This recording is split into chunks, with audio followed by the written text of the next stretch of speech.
What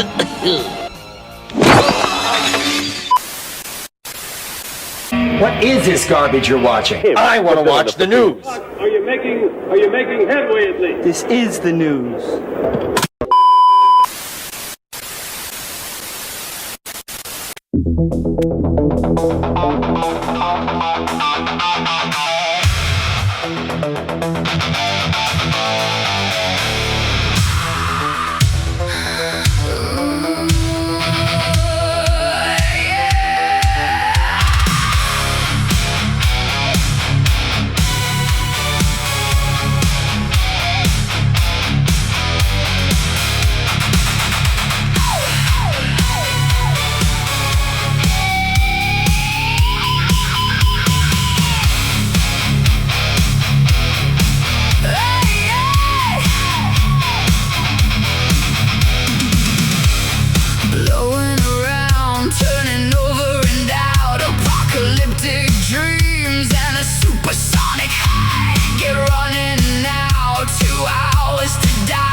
Oh, yes.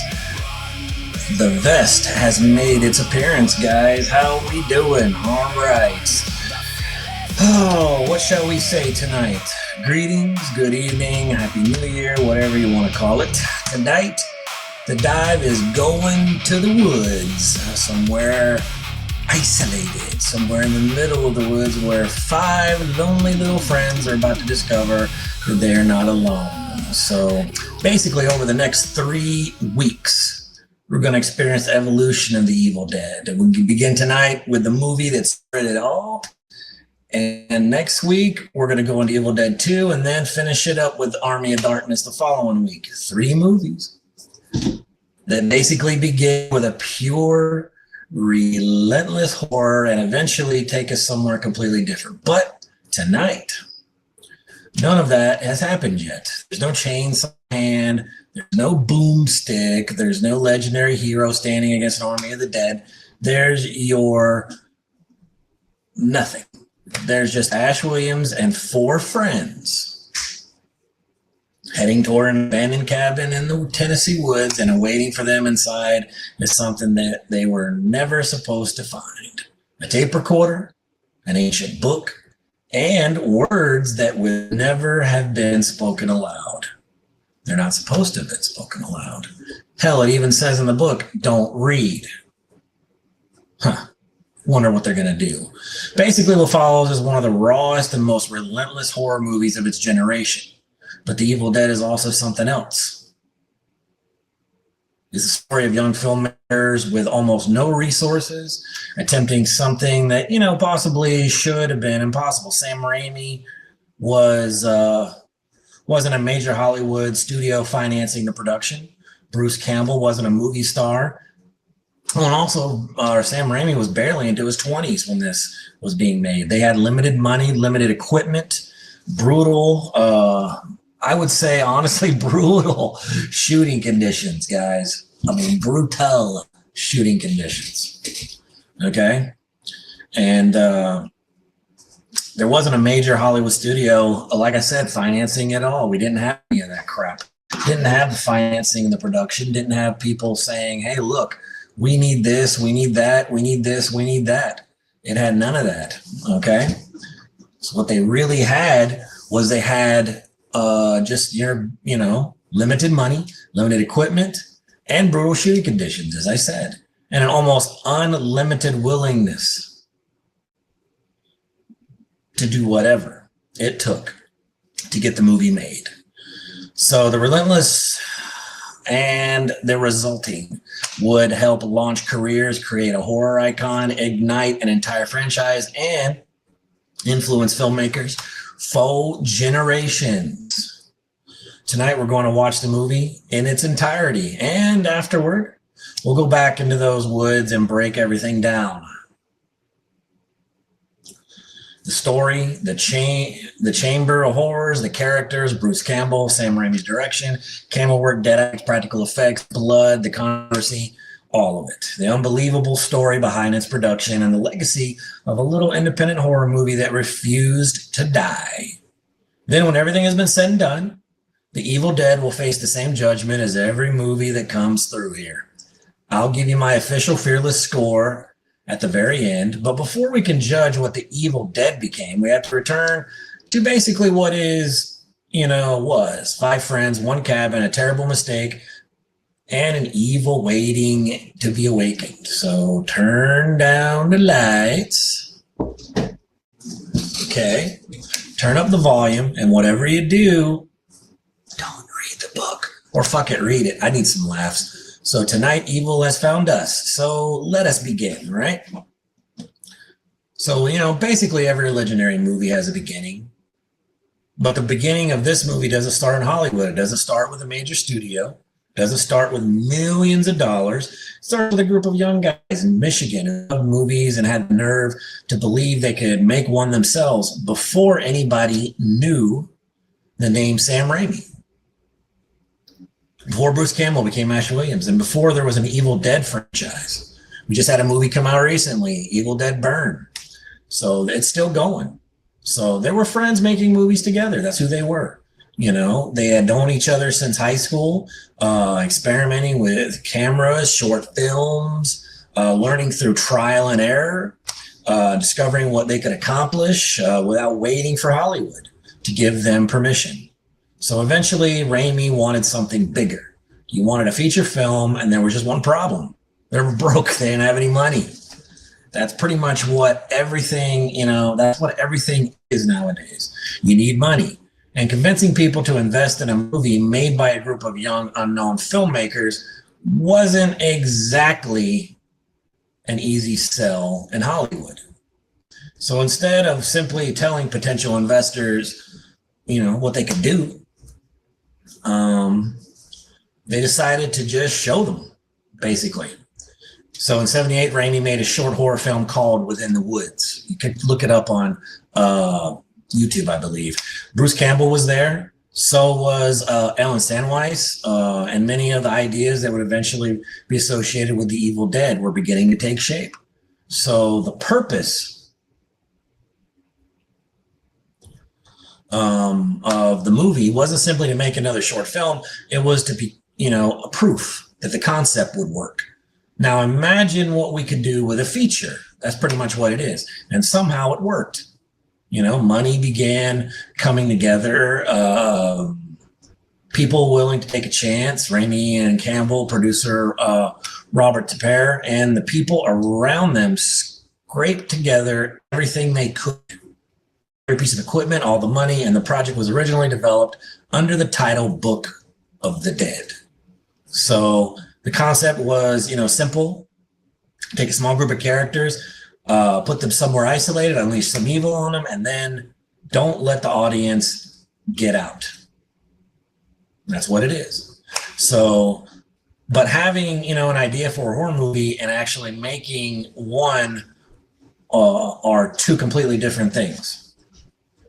They needed actors, equipment, effects, locations, transportation, film stock, and enough money to keep the entire, thing alive. They had no movie set. It was a real cabin in the woods. And that's, they found it that way. Not a comfortable studio, no controlled soundstage. It was primitive, but that's exactly what the movie needed. And what followed became almost as legendary as the film itself. The shoot was originally expected to last only a matter of weeks. Instead, production became an ordeal. Cold temperatures, long night, physical exhaustion, special effects that had to be created with whatever resources were available.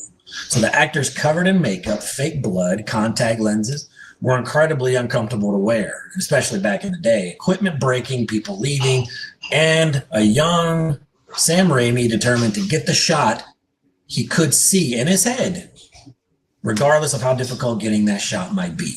So that determination is all over the movie. You can feel it. Because The Evil Dead doesn't like a filmmaker cautiously discovering what a camera can do. It looks like somebody attacking the screen, basically. Crashes toward the windows, it moves across the ground, and it becomes evil itself. So one of the most famous examples became known as the shaky cam. Instead of using expensive stabilization equipment, Raimi and his crew found, inexpensive ways to move the camera. Days like that basically became, actually moved on to other major productions, and also Star Trek, Next Generation, television, all that. So it moved into that genre.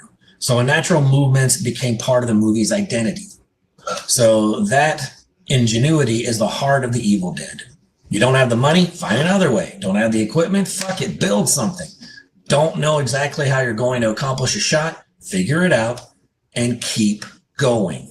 That's why understanding how this movie was made matters. Because when you strip away everything that came later, the sequels, the television series, the video games, the merchandise, the conventions, the cult following,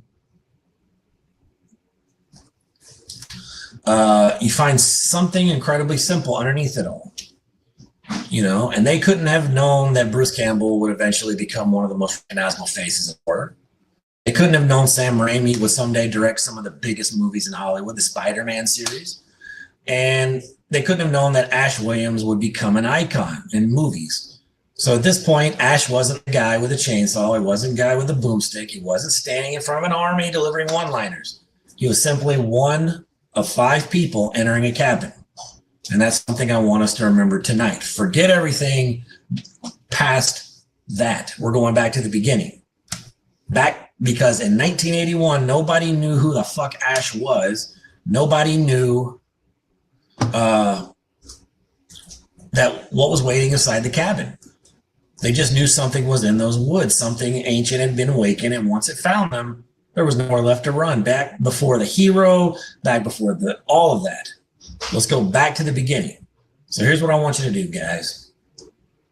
Okay? I want you to turn down the lights, lock your doors, hear something moving outside, leave it closed. So let's go, guys. Let's do this thing, all right? I'm going to go ahead and fire her up.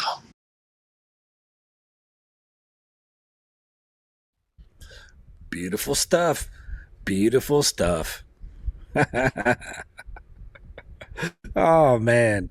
Those just brings back some memories, guys. Oh, geez. It's just, can you imagine all the crudeness? It's just some really good crude stuff there, guys. Oh, man. It's like, just brings back so many memories, like when I first watched it,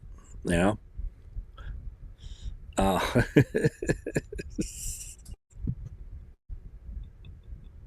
Oh, it gives me a whole lot of goddamn extra excess for this. I mean, it was just all practical. I mean, goodness. I mean,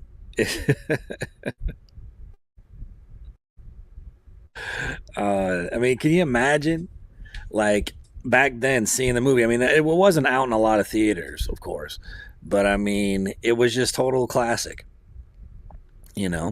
There it is. I mean, that's Evil Dead. I mean, I gotta say, it's more than 4 decades later. I mean, this film is like 20. I mean, no, not 20. 45 years old, and it's a lot better than a lot of other crap. I mean, it still works. Dirty, very dirty, violent, relentless, man. And, once it gets moving, it barely gives you a chance to breathe. I mean, literally, they got to the cabin. Oh, let's have a toast. Boom, everything started to go to shit. It's not a movie with unlimited resources, the strange camera angles, the movement through the wood, the editing, the sound, the makeup, the practical effects, excuse me, the ridiculous amounts of blood, and they sure, as hell had a great showing of this. It was just really good. But, now there are things we're going to criticize.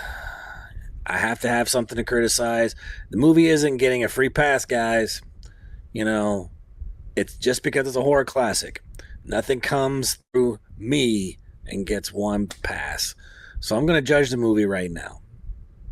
But also I'm going to talk about how the movie, got there basically. So before we start tearing apart this film, we need to go back before, all of this, back before anybody involved knew exactly this crazy idea was actually going to work. It started with a camera and a little movie called Within the Woods, that's when you look at Evil Dead today, it's easy to look at everything that came afterward. Sam Raimi became a major Hollywood director, cultural icon, blah, blah, blah. They made, short films, experimented, they screwed things up, they learned all that stuff. So we all have to understand that that's where these guys got their shtick from. Okay? That's where they got it from. So they got all kinds of things wrong. They got all kinds of, some things got right. They wanted to make one convincing, person, somebody to convince somebody to give you money to take one or two, on one or two different things, especially when you're barely into your 20s and you don't have a major studio, to give you any money. You just don't have a major studio giving you jack shit. Okay? And that was a short horror film. We got all of this, that short horror film, Within the Woods, it had all the DNA of all that. Check it out on YouTube. It's actually up there. I might put it on my YouTube channel. There weren't established filmmakers asking a studio for their next project. They were young guys asking ordinary people to put money into this. And that money that they asked, those guys wanted a return. They wanted a return on their investment. The thing is, you should spend your own money, but sometimes you don't have your own money. And that's exactly what this was, a gamble. That's what it was, an isolated location, evil, nowhere to escape. That's it. That's a horror film, basically. And that's what, we got down to. The conditions were miserable. It was cold. The nights long. The actors were exhausted. The makeup was uncomfortable. People began leaving the production. That meant filmmakers sometimes had to get creative. Other people had to step up. People doubled for one another. Whatever had to happen to finish the movie happened. And that's something I respect about the movie, because you can't criticize individual effects. You can only point out technical imperfections. But what you cannot accuse this movie of lacking. These people wanted this movie finished. And Sam Raimi especially seems to have approached the production with the attitude that if there was a shot he wanted, they were going to figure it out some way, and they were going to get it.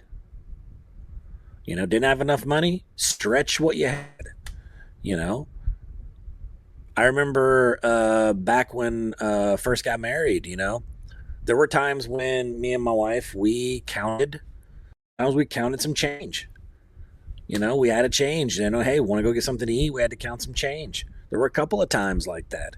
And we made it work. We stretched the tender. We stretched the money. And that's exactly what this happened, because in the Evil Dead, the cameras, it doesn't feel like an observer. That's one of the things about, the whole thing and about the money. They had the camera no matter how little money they had. And it felt like another character. So they had to, like I said, they had to stretch it, and they had to make that camera work, and when that like unforeseen force comes ripping through the woods, We're not like standing safely on the outside watching it happen. We're moving with it. You know, and that's what I love about that. That's fucking filmmaking. Something created partly because they didn't have enough money became one of the most recognized visual elements of the entire franchise. The Swift Cam. We're moving with what's out there. So sometimes having everything available to you isn't necessarily an advantage. Nobody knew this was going to become a classic. You know, you had all of this. They were simply trying to finish the movie. That was their main goal. And throughout all the problems, all the exhaustion, and the money issues, the blood, all the cold nights, all the insanity, they finished Book of the Dead. But finishing this movie was only half the battle. You know? The Evil Dead tells you that this isn't going to look like an ordinary horror film. And that's what it is. Sam Raimi, the director, you know, we all know things about him now. He did the Spider-Man movies. He's done a lot of other horror films. And he's done a lot of stuff that's made everything for everybody. He knows how to work the camera. He knows how to get things going, you know. He wants to move, you know, like move with it. Like from the opening minutes, something feels wrong. We're moving through the woods, across the water, between the trees, toward the characters. You know, that decision is brilliant because Raimi doesn't need to show us a fucking monster. We don't need to see it. And that's one of the cool things about the slasher era back in the day, is that you didn't always see the monster. And sometimes it's like you need to just look at the camera. You're going with the monster. That's a huge difference. You know, what does it look like? Where did it come from? At first, you don't know. We just know it's there. And we got, you know, strange angles, close-ups, movements, point of view shots.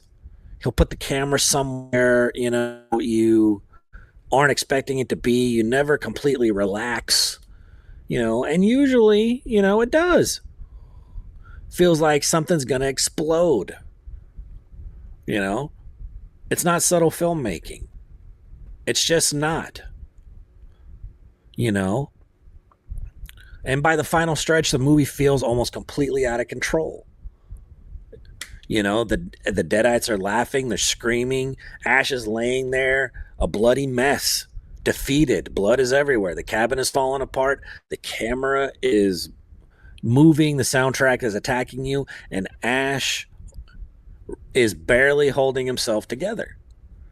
It's sensory overload. Raimi wants you exhausted by the time the sun comes up. And you are, but underneath all of that chaos, there is control. That's the trick. A movie can look insane without actually being random. You know? It's about anticipation, sound, movement, space, timing. That's what makes a good fucking movie. And considering this was like Raimi's first feature-length horror film, that's impressive as hell that he was able to pull this off with so little. You know, in The Evil Dead, those ingredients are still mostly being used in service of horror. Later, things are going to change a lot. When we get to Evil Dead 2 next week, we're going to see Raimi take some of these same instincts and push them into an entirely different kind of madness. But we're not there yet. Tonight, we're judging this movie.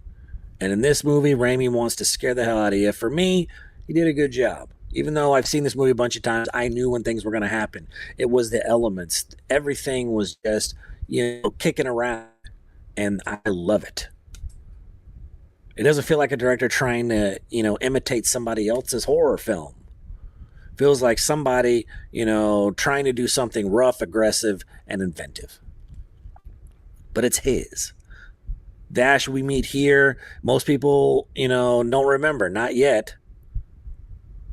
And that's how, everything works.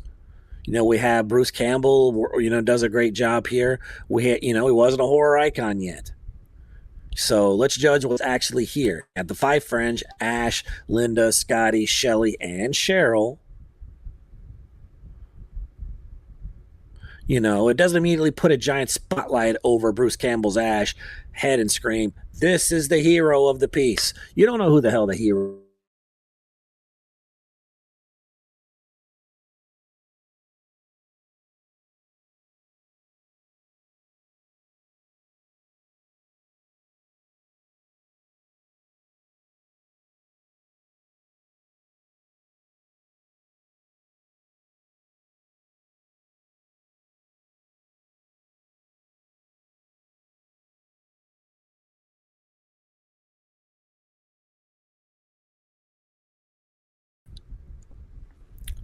Okay? There isn't a handbook sitting on the kitchen table telling you how to handle that. And that makes him believable. And then you see the transformations happening. That's all important. Survival. The safety of the cabin is gone. His friends, gone. Linda, gone. Then any hope that somebody is coming to help him, that's gone too. Until eventually it's Ash against everything left. He's beaten, covered in blood, terrified, barely functioning. And the final moment reinforces it. He looks like somebody who survived a night at the very end. He doesn't look like somebody that defeated evil. He looks like somebody that survived it. He comes up, walks outside for just a second. You know, he thinks he made it. Then Raimi's camera comes tearing through the woods, through the cabin, straight toward Ash, and cut. That's it. Even Ash's survival isn't presented like some great heroic victory. We don't know if he survived if we were watching this film for the first time and none of those other movies existed. He just happens to be the one who's still there. I love that. Fucking love it, man. Ash isn't the only character we're judging because, again, we know what happened afterward. The original audience didn't. Let's look at everybody fairly. Cheryl is played by Ellen Sandweiss. She's drawing, the clock stops, something begins communicating through her, and then she goes outside. Not too bright, typical horror, but hey. And then once she's possessed, she becomes one of the movie's strongest horror presences. That voice, the face, the laughing, the taunting. She knows exactly what way to hurt people. And then she's physically contained, but she's still controlling the room. Scotty, he's played by Richard Domanicore. You know, he's interesting because, like said earlier, there are moments where he feels like he could have been the survivor. Right? He could have been the survivor. Doesn't have to necessarily be we don't know who was going to be the survivor. He's more aggressive than Ash. He's quicker to accept that things are fucking going to hell. You know, when Shelley becomes possessed, Scotty goes to work. He wants out. Just like everybody else. Forget everybody else. Forget the cabin. He's gone, man. He's leaving. Can you blame him? No.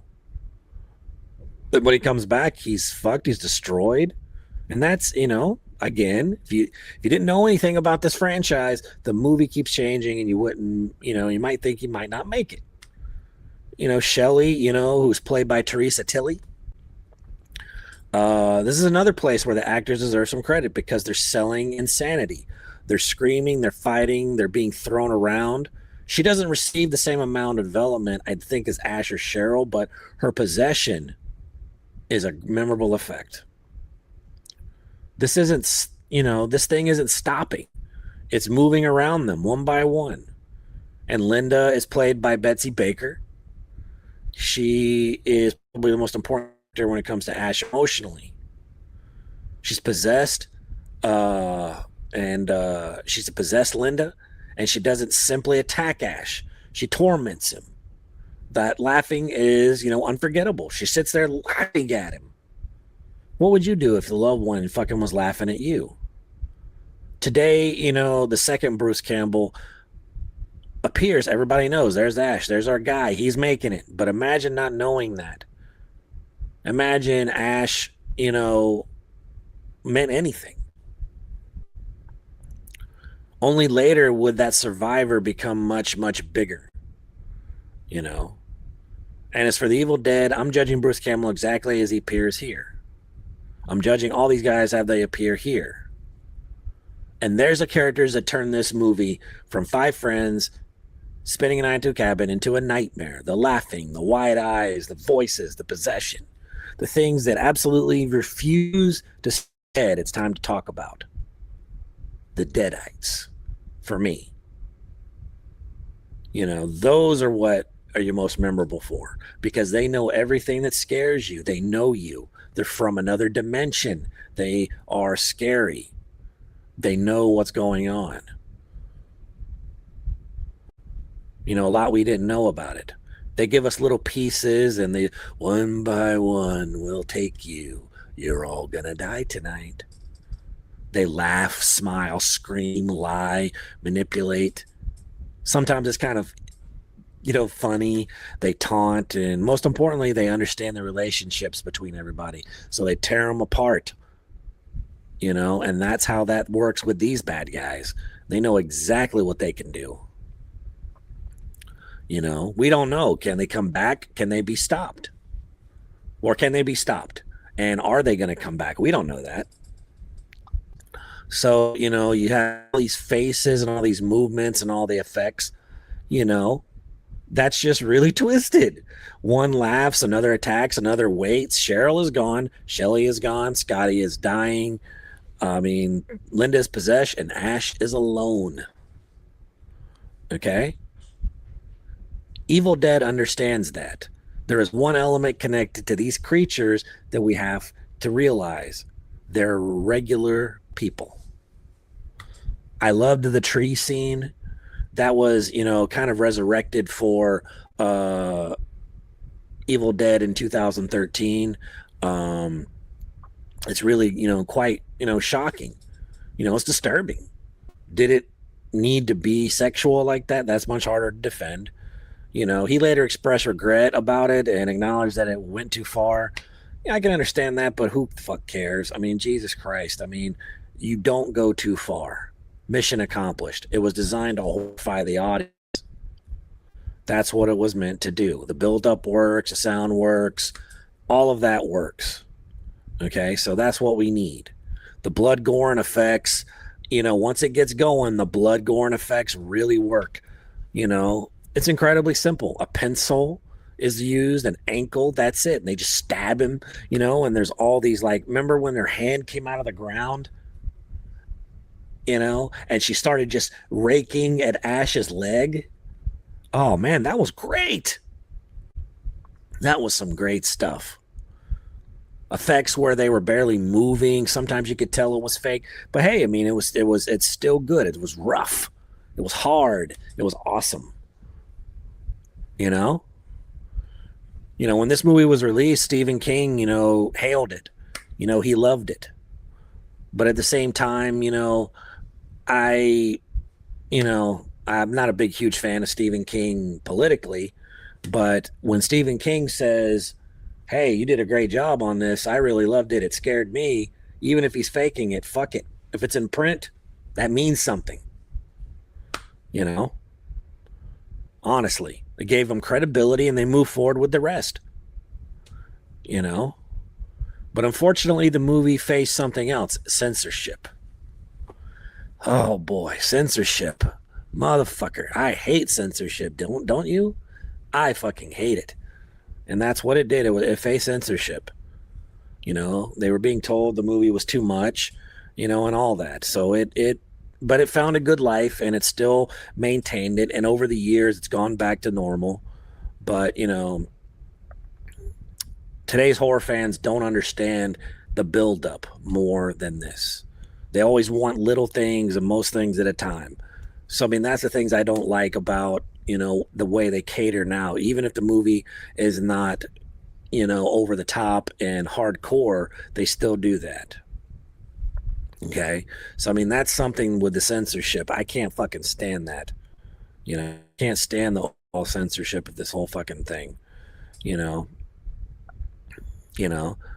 And what we need to understand is, Sam Raimi overall didn't walk into Hollywood and handed a giant movie.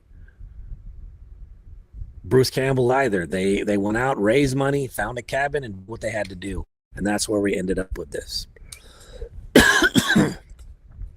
That's how this shit works. That's how it works, okay? That's where it all comes from. And we all need to understand that. Okay? That's why we go to the score, guys. We go to the score.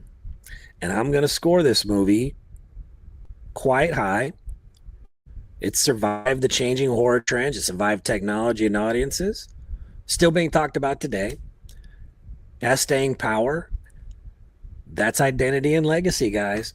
And that's why I give The Evil Dead, drumroll please, 9.7. 9.7, guys. Hey, that's pretty good, right?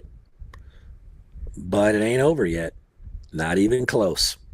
Because we're going to go back to the woods next week. Back to all of it. And except this time, everything's going to change.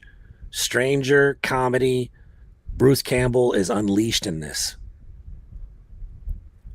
And that's what it's going to do. Everything is thrown into a blender, hits the switch, and boom.